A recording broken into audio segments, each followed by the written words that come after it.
What up, y'all? It's your boy JKG. We are back on Raid, and we are going to take a look at one of the hidden gems. Although this one, I don't want to say is all that much of a hidden gem in the game. I think this one is more of just kind of a forgotten gem, if you will.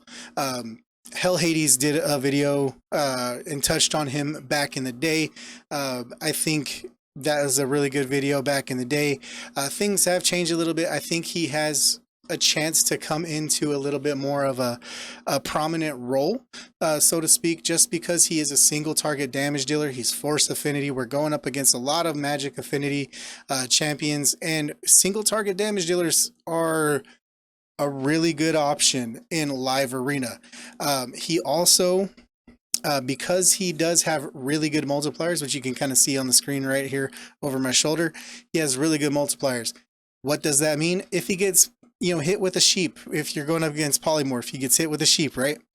Where he's basically just A1ing. He has a really good A1. So let's just jump right up and on up into it, right? So here's the three skills. We have Reprisal is the A3, 6.2 multiplier. 6.2 multiplier. It's not the highest we've seen in this series, but it's definitely really good because damage increases by 20%. If the target has no active buffs. So that first hit that we're going up against, like in a wave clear, in arena, if we can go first, we're gonna have a really good chance to just go ahead and nuke the crap out of one of their champions. The A2, 6 multiplier, so not a big step down, has a chance to remove 2 random buffs from the enemy that he hits. And if he steals a buff, he places an extra hit.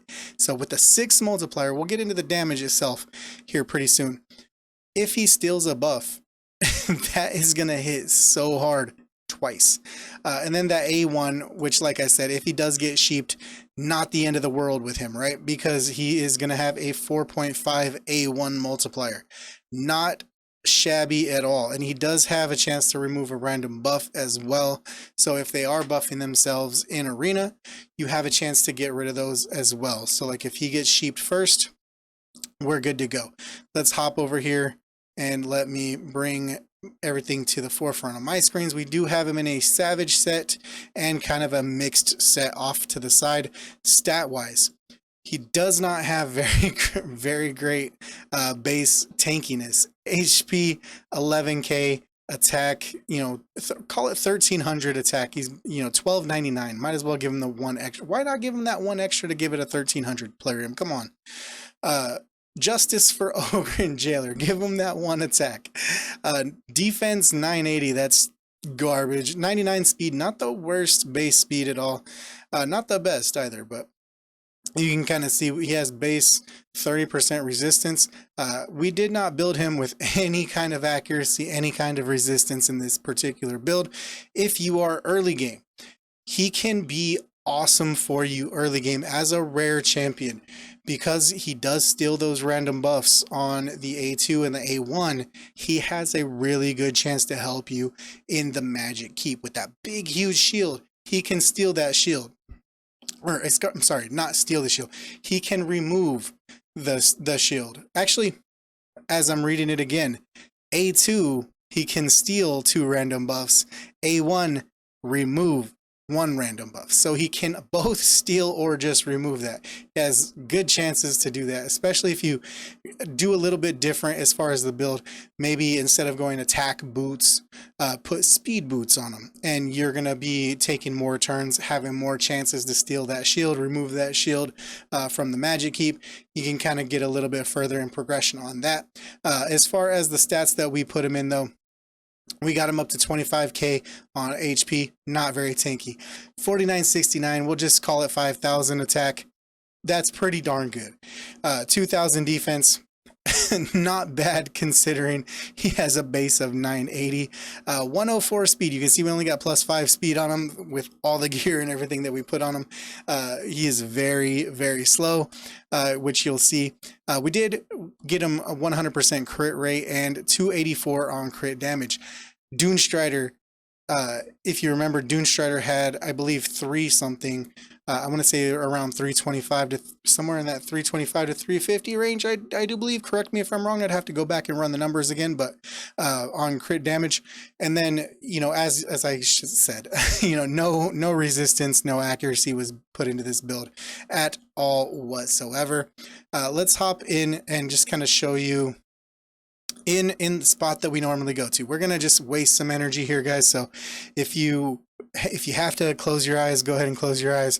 We're just gonna shoot in here and let it ride. We're gonna kind of work reverse order with it, right? So we'll let Arbiter get her second turn in, and then we'll take it off of auto. Here we go. Put it on 1 time speed.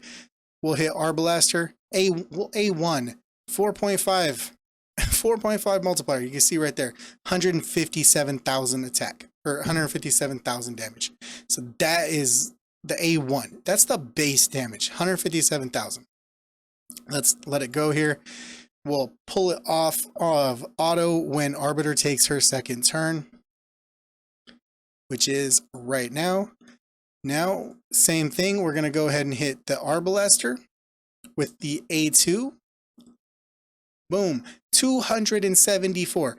So can you imagine if Arbalaster had had a buff and he stole it right there and he hit twice? Like that's 270,000 times 2. That's a lot of damage potential.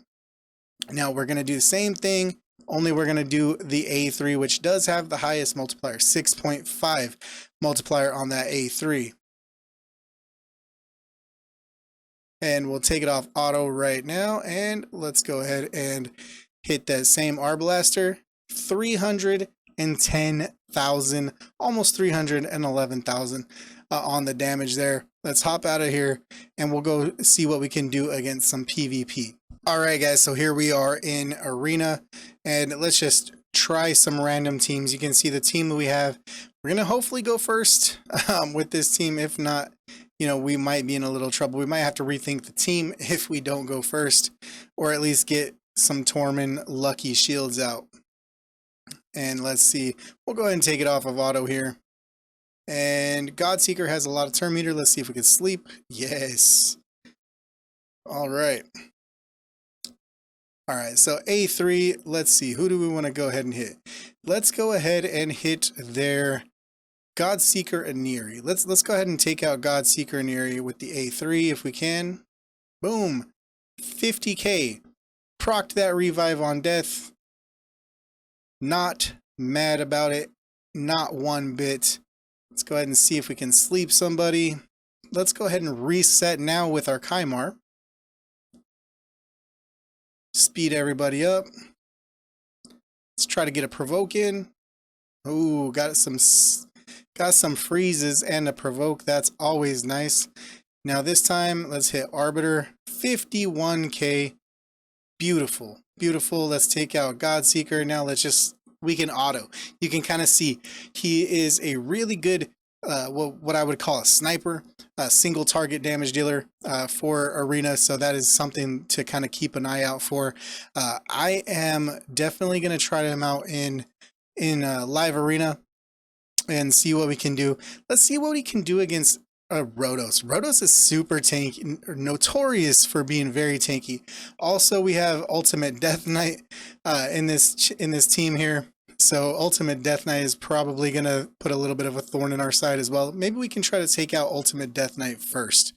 Let's see what we can do here. I'm curious. Actually, that Rhodos looks like he's taken already a lot of damage. So let's see if we can go ahead and just boop the snoot. And it did transfer over to Ultimate Death Knight. So let's go ahead and see if we can just do what we need to do here. Yeah, let's go ahead and refresh. Deacon Armstrong is a bit of a pain in the backside. Hey, we were able, Tormund was able to take care of our light work there. Let's go ahead and see here. Pythion, we got a good hit, 20k. However, I do believe all that damage did go over there to that Ultimate Death Knight. If I'm not mistaken, which, you know, hey, it happens. Not the worst thing in the world. Let's go ahead and steal that. Let's go ahead and kill Ultimate Death Knight. Now let's see what we can do. Let's go ahead and sleep Python if we can. Hit him with the A2. 35k. You can see a good chunk out of his HP bar there. Let's strip their strength in, and it's just Python left. So let's go ahead and auto out of this. And you can see he is he's literally a beast. I mean, he hits like a truck. Very good multipliers, hits like a truck. I wish he had some sort of more utility, not just the stealing and removal of buffs. I wish he had something like ignore block damage or ignore shields or something like that. But not the end of the world. He's not going to be somebody who's going to be absolutely amazing for everybody. For an early game account, he's going to be really cool if you pull him with one of your early ancient shards. He can actually do a lot of work for you in your early arena, in your magic keep, and kind of fill a slot for you there. If you are in that mid to late game and you're looking for a champion to take into live arena and be that single target sniper for you, he's a really good option because he has good multipliers, and he has good multipliers on the A1, which is good if he does get hit with that sheep. That way he's, when you get hit with the sheep, a lot of times that throws everything off. If you get hit with the sheep with Ogryn Jailer, it's not the end of the world. So definitely one of the cooler champions, like I said earlier. Not necessarily a full-on hidden gem. However, I do believe he's more of a forgotten gem on this one. So if you like videos like this, guys, go ahead and hit that like button, hit that subscribe button so you don't miss when I upload the next one. And I will see you in the next one. Peace.